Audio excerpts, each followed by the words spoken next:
Hello everyone, we are going to be doing a deck tech for Sidar Jabari of Zalfir from the new Mom Commander Precons. Sidar has Eminence, so whenever you attack with one or more knights, if he is in the command zone or on the battlefield, draw a card, then discard a card. He's got Flying First Strike, and then when he does combat damage to a player, reanimate a knight from our grave. So this is good old-fashioned Esper Knight Tribal, sprinkled in with a little bit of Reanimator. So why play him? Straight up Eminence is back.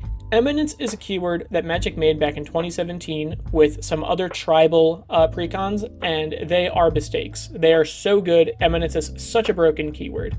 The fact that they reprinted it is nuts.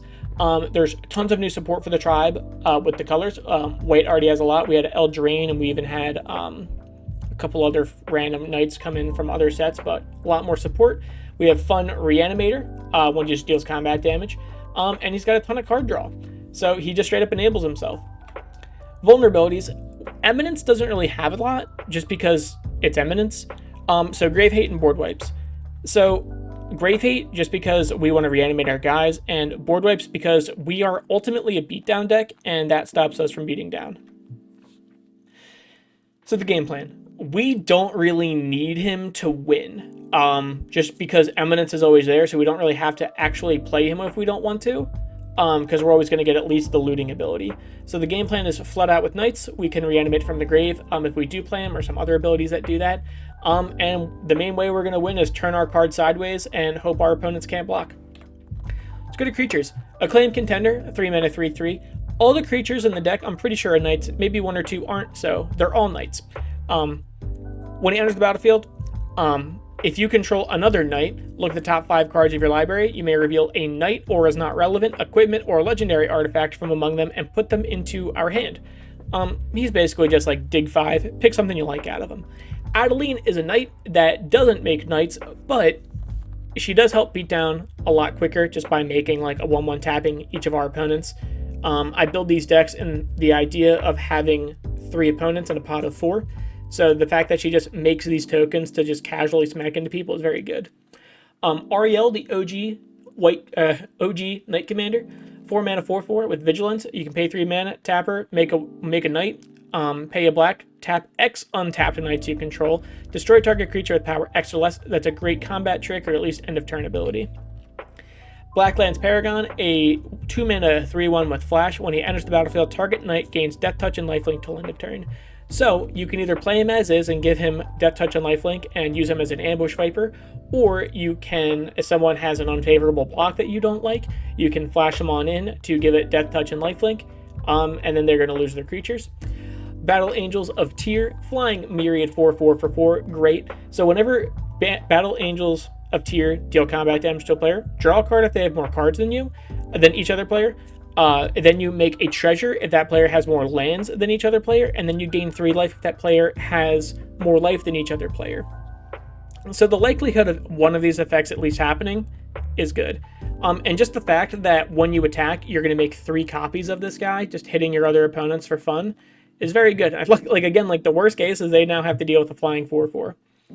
Alenda and Azor is the alternate commander for this, flying Ward 2. Whenever they attack, you can pay Esper and X. If you do, draw X cards.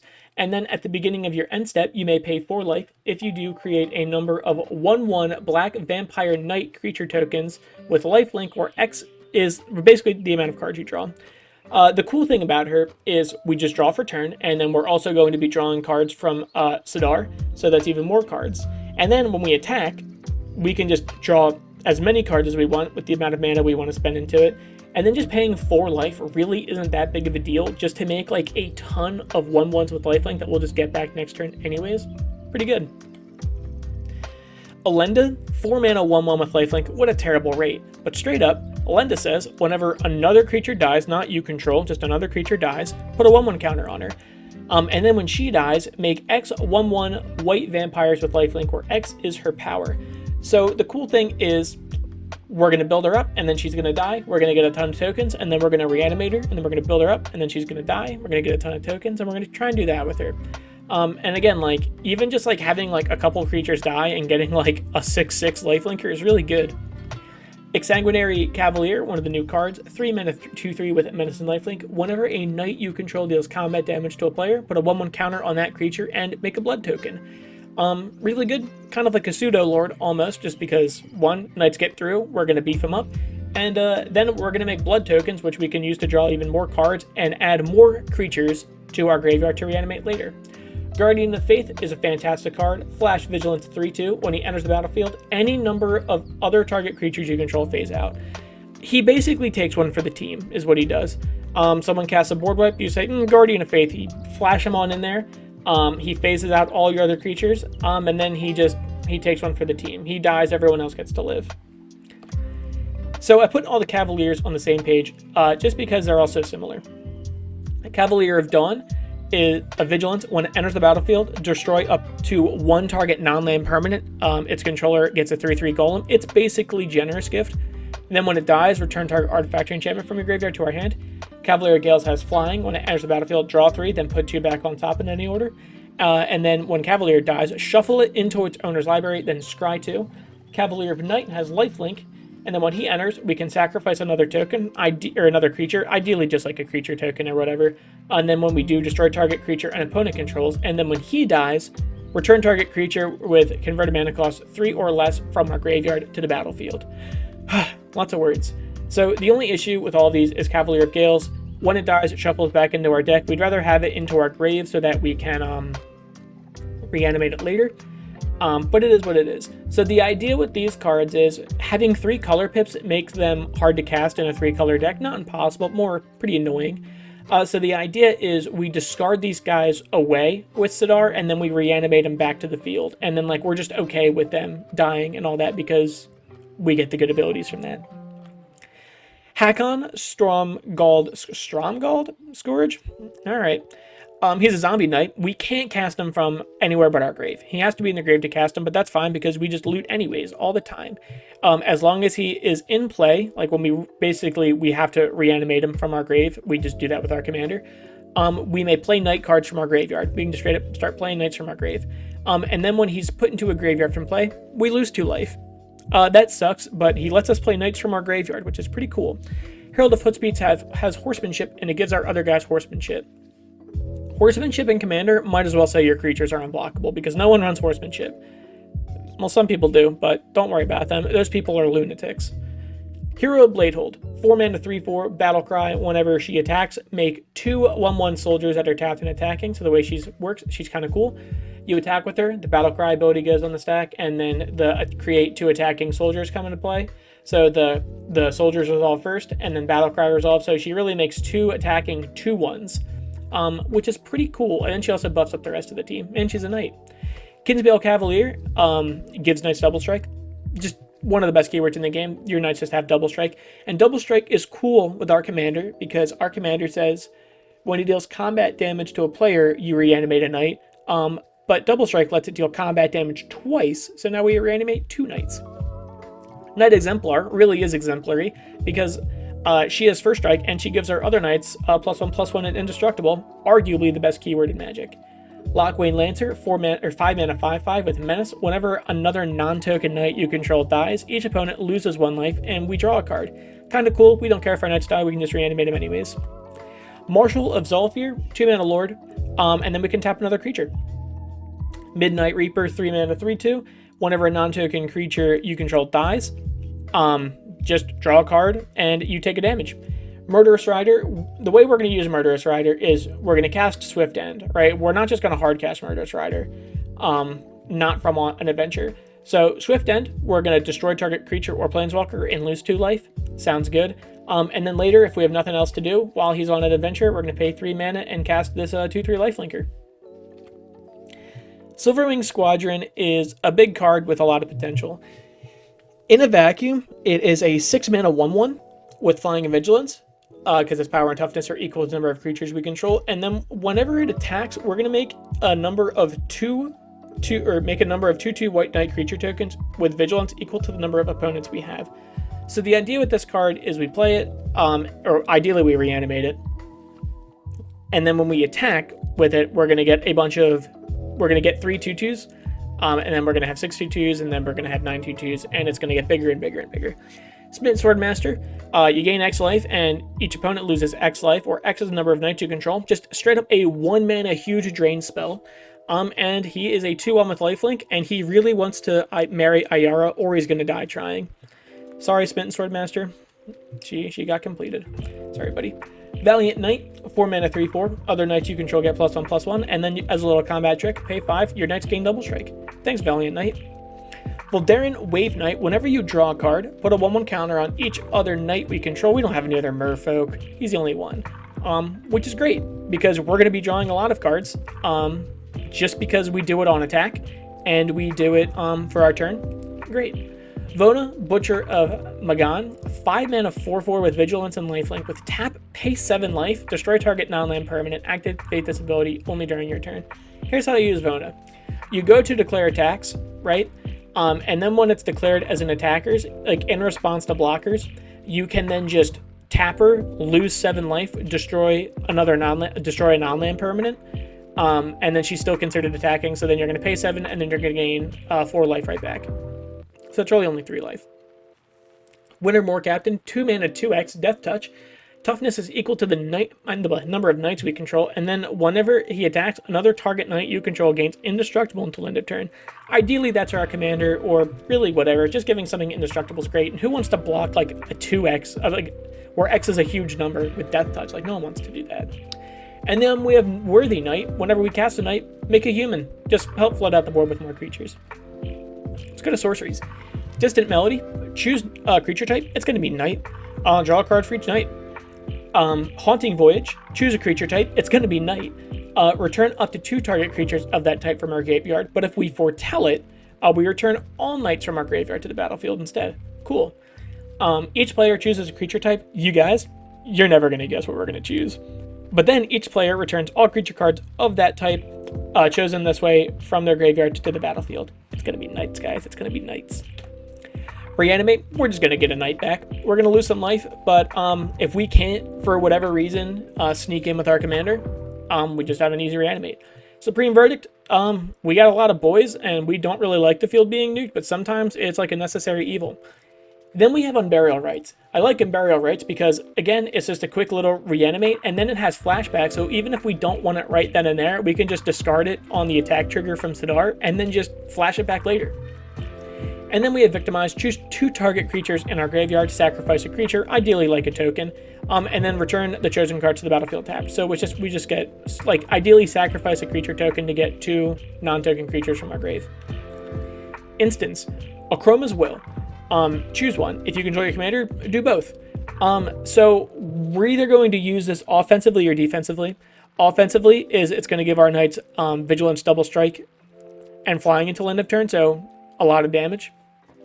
Or creatures are going to get lifelink, indestructible, and protection from all colors for defensively. If we have Sidar on the battlefield, it's arguably just a kill spell. Anguish Unmaking, get rid of something we don't like. Counterspell, counter something we don't like. Cyclonic Rift, we don't like our opponents, so get rid of their whole boards except their lands, they can keep them. Despark, exile target permanent with mana value 4 or greater. We just get rid of something big we don't like. Forever. Dovin's Veto, just really counter something we don't like, they can't do anything about it. Generous Gift, pop a permanent, they can have a 3/3. Like, that 3/3 is better than whatever we're getting rid of.